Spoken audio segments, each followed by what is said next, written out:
Posted by a deleted user on October 20, 2024. I don't understand why I'm in this situation, and honestly, I'm frustrated because even my own family tells me I'm the bad one here. I just need to vent. More than 17 years ago, my ex-husband cheated on me with a woman I didn't know, but she knew me. He left me for her when our only daughter was a baby, and I just moved on with my life. I'm never going to fight for a man who makes immature decisions without first thinking about the consequences. He married that woman, and I went on with my life, preferring to have a healthy co-parenting relationship for my daughter. He never showed remorse and even told me that our relationship was always a mistake, and that woman was the love of his life. That helped me realize that he's a total jerk, and I don't need a man like that in my life. Now, he has cheated on her, and for some reason, this woman, who always had a really cold and distant relationship with me, is insisting on trying to talk to me every day. I found out about the infidelity from my daughter, who wasn't affected by it, so I didn't think much of it. The only thing that worried me was whether he would continue to have our daughter at his house on weekends as always. But his wife started sending me messages explaining what happened, even though I never asked her. In the past, I only spoke to her if her husband didn't answer my texts about our daughter. It's obvious that she needs to talk about it.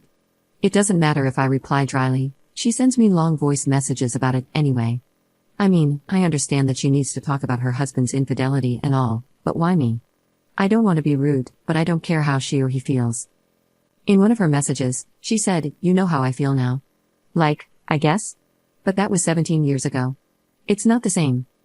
And if I'm being 100% honest, she can't compare herself to me at all, a woman who had just given birth, whose husband told her he had been cheating for a long time with someone who wasn't boring in bed and knew how to value him, versus a woman who always knew her husband was unfaithful and decided to marry him anyway.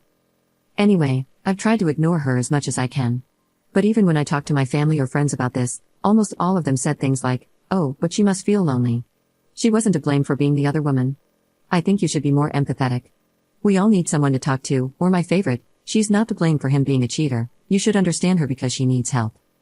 I understand that she is not to blame and that he's the cheater, but she, a fully grown adult at the time, chose to marry a man she knew had been sleeping with her while his wife was pregnant. So why should I now bear the responsibility of helping her when she never helped me by saying, "Hey, your husband is sleeping with me, and that's really wrong because he's married to you." That's what I would have done if a married man flirted with me. Now, if she didn't do any of that, why is it my duty as a feminist to force myself to be her friend? It doesn't make sense, and the worst thing is that almost all the women around me say I should help her and be a listening ear when I don't want to or feel any empathy for her or for him. I think she and he knew very well what they were getting into. I don't understand why I should be her free therapist now. Being cheated on is not my whole personality. I don't need to talk about that 24/7 with her. I've chosen to ignore her, and that's what I'm going to continue doing because I just don't care how she feels, even if that makes me a bad feminist for not feeling empathy. Sorry, my first language is Spanish, and I wrote everything feeling pretty annoyed. Edit. No, I can't block her because she's still living with him, and I need to have her contact information in case of an emergency with my daughter. And honestly, it's weird to have so many comments and even private messages from people wanting to tell me what I should send to her or even writing what they think I feel. I'm sorry, but there's no way I'm going to use a message from a stranger who doesn't know me or the whole situation to say something to her. I feel like a lot of people in the comments are projecting their own traumas. Update 13 days later. Hi, it's been a while since I posted, and I just wanted to give a little update for those who were worried. First of all, my mother was a lover for a long time when I was a teenager and during my adulthood. Their relationship lasted for many years until he died. I think his wife never found out about the affair. That's why my mom manipulates me so much into not judging my ex's wife, saying, "No one chooses who to fall in love with." My mother always saw herself in that woman, which is why she insisted that my ex-husband and his lover, now wife, are soulmates and that I shouldn't get in the way. I was very young, and at the time, I could only lean on my mother for a little support. Narcissists always target vulnerable people. Nowadays, I don't have much contact with her, but my daughter still spends time with my family. As for my friends, well, I am a feminist activist, and opinions regarding lovers are divided, as most of them are on the liberal side.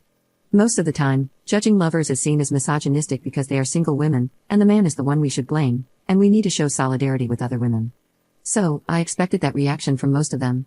I agree with that perspective in many cases, but not in this one.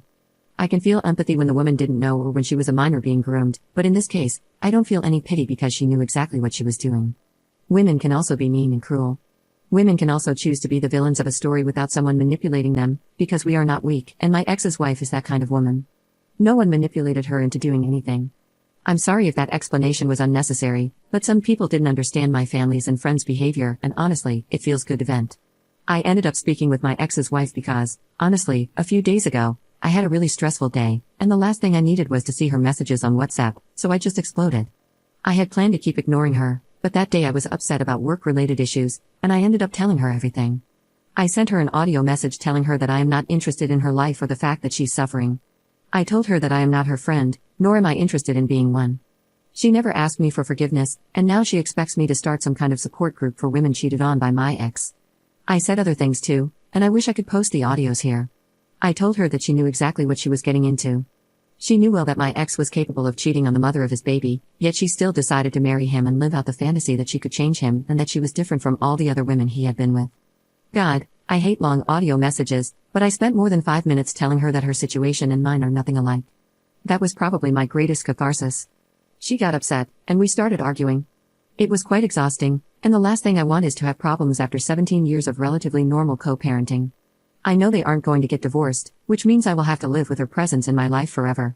So, I sent a message to my ex, resending one of the audios she sent me.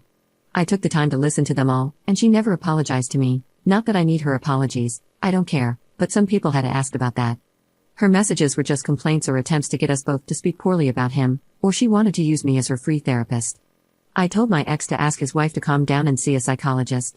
He apologized to me and said that they are working on their marriage. He explained that she is still feeling angry and insecure with him, like, yes, obviously, idiot.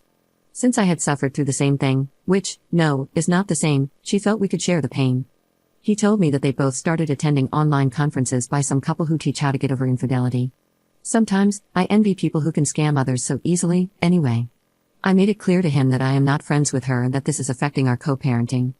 I insisted he should step in if she doesn't understand what I'm saying. In the end, he reluctantly agreed to talk to her, and I have gone 3 days without receiving any messages from her, except one today, just to let me know my daughter was sleeping over there, so I guess it worked. I don't care if they have a happy or miserable marriage. I don't care if she's content knowing he cheated on her but stays with him anyway. I just want to live in peace and avoid drama with people who, at over 40 years old, are still mentally stuck in high school.